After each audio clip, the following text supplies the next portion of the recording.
নমস্কার বন্ধুরা, মাধুরীজ কিচেনে আপনাদের সকলকে স্বাগত জানাই। আজ তৈরি করব চিকেন চাপ। আর এই চিকেন চাপ তৈরি করব ঘরোয়া পদ্ধতিতে, হোটেল বা রেস্টুরেন্টের স্বাদে। তাহলে চলুন শুরু করি আজকের এই রেসিপি। চিকেন চাপ তৈরি করার জন্য সবার প্রথমে একটা ভাজা মশলা তৈরি করে নেব। সেজন্য এই ফ্রাই প্যানের মধ্যে দিচ্ছি 6-7টা ছোটো এলাচ, একটা গোটা জয়িত্রী, 3 টুকরো দারচিনি, 6-7টা লবঙ্গ, 1 চামচ দিচ্ছি সামরিচ আর হাফ চামচ সাজিরে। এরপর লো আঁচে এই সমস্ত মশলাগুলোকে কিছুক্ষণ সময় ধরে নাড়াচাড়া করে ভেজে নেব। এখানে আপনারা সামরিচের পরিবর্তে কালো গোলমরিচও দিতে পারেন। লো আঁচে আমি মশলাগুলোকে কিছুক্ষণ সময় ধরে ভেজে নিয়েছি। এরপর গ্যাসের আঁচ বন্ধ করে মশলাগুলোকে একটা পাত্রের মধ্যে ঢেলে নিলাম। ঠান্ডা হয়ে যাওয়ার পর মিক্সার গ্রাইন্ডারের এই ছোটো জারটার মধ্যে ঢেলে নিচ্ছি। তারপর ঢাকা বন্ধ করে এটাকে মিহিভাবে গুঁড়ো করে নেব। এই দেখুন ভাজা মশলার গুঁড়ো তৈরি হয়ে গেছে। এরপর আমি এই ভাজা মশলার গুঁড়ো একটা পাত্রের মধ্যে ঢেলে নিচ্ছি। তারপর মিক্সার গ্রাইন্ডারের ওই জারটার মধ্যে দিচ্ছি 15 থেকে 16টা গোটা কাজু বাদাম, 2 চামচ পোস্ত, 1 চামচ দিচ্ছি চার মগজ, এর সঙ্গে দিচ্ছি 2টো মিডিয়াম সাইজের পেঁয়াজ কুচি, 15-16টা রসুনের কোয়া, আর দেব 1 ইঞ্চি আদার টুকরো, 2টো কাঁচা লঙ্কা এবং হাফ কাপ পরিমাণে টক দই। তারপর ঢাকা বন্ধ করে এটাকে মিহিভাবে পেস্ট করে নেব। এই দেখুন চিকেন চাপের জন্য মশলার পেস্ট তৈরি হয়ে গেছে। এরপর অন্য একটা পাত্রের মধ্যে নিচ্ছি 3টে থাই সহ চিকেনের লেগ পিস। আর চিকেনের লেগ পিসগুলোকে আমি একটুখানি কাট লাগিয়ে নিয়েছি, এই দেখুন।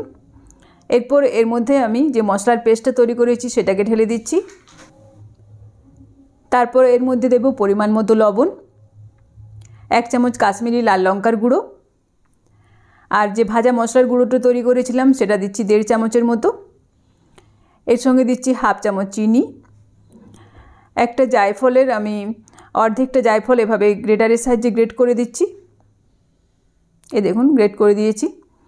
এর সঙ্গে দেব 2 টেবিল চামচ পরিমাণে রিফাইন্ড অয়েল বা সাদা তেল।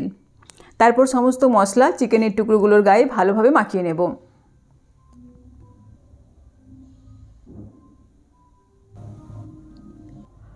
সমস্ত মশলা চিকেনের টুকরোগুলোর গায়ে ভালোভাবে মাখিয়ে নেওয়া হয়ে গেছে।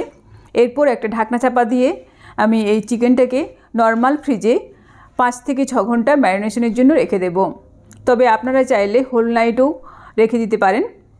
6 ঘন্টা পর গ্যাস অন করে কড়াইয়ের মধ্যে দিচ্ছি 2 চামচ গাওয়া ঘি, এর সঙ্গে দেব 2 চামচ পরিমাণে রিফাইন্ড অয়েল বা সাদা তেল।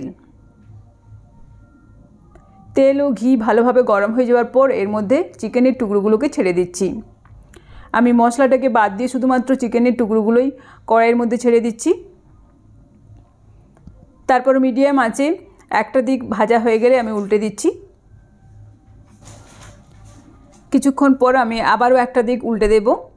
আর চিকেনের টুকরোগুলোর গায়ে যেন এরকম ভাজা ভাজা একটা দাগ আসে সেরকমভাবে ভেজে নিতে হবে। এই দেখুন চিকেনের টুকরোগুলোকে আমি ভালোভাবে ভেজে নিয়েছি।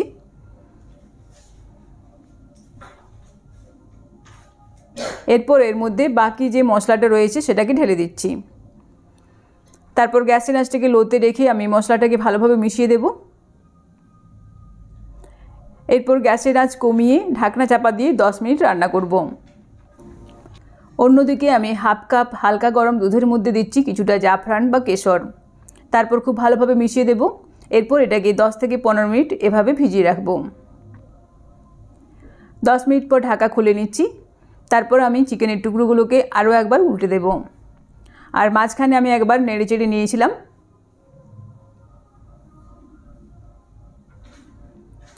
এরপর আঁচ কমিয়ে আবারও আমি 10 মিনিটের জন্য ঢেকে রান্না করব।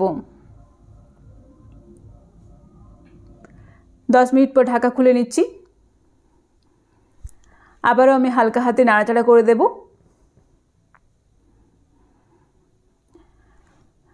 এই দেখুন এইভাবে কিন্তু চিকেনটাকে আমি খুব ভালোভাবে কষিয়ে নিয়েছি। উপরে তেল ছেড়ে ছেড়ে আসছে। আমি এইভাবে কিছুক্ষণ নাড়াচাড়া করে নিয়েছি। এরপর এর মধ্যে দেব যে জাফরান ভেজানো দুধটা রয়েছে সেটাকে ঢেলে দিচ্ছি। এর সঙ্গে দেব 1 চামচ কেওড়া জল এবং 1 চামচ গোলাপ জল। তারপর নাড়াচাড়া করে ভালোভাবে মিশিয়ে দেব।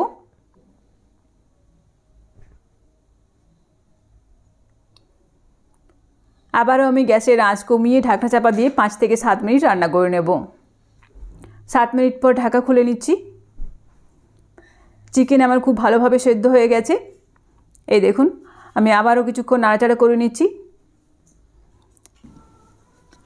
কিছুক্ষণ এভাবে নাড়াচাড়া করে নেওয়ার পর এই দেখুন চিকেন চাপের গ্রেভি কিন্তু একদম পারফেক্টভাবে তৈরি হয়ে গেছে। এরপর গ্যাসের আঁচ বন্ধ করে দিচ্ছি। তারপর একটা ঢাকনা চাপা দিয়ে 5 মিনিট স্ট্যান্ডিং টাইমে রেখে দেব। 5 মিনিট পর আমি এই চিকেন চাপ তন্দুরি রুটির সঙ্গে পরিবেশন করে দেখিয়ে দিচ্ছি। তৈরি হয়ে গেল আমার আজকের রেসিপি, ঘরোয়া পদ্ধতিতে রেস্টুরেন্টের স্বাদে চিকেন চাপ। আমার এই ভিডিওটি যদি আপনাদের ভালো লাগে তাহলে অবশ্যই লাইক, শেয়ার এবং কমেন্ট করে জানাবেন। ভালো থাকবেন, সুস্থ থাকবেন। ধন্যবাদ।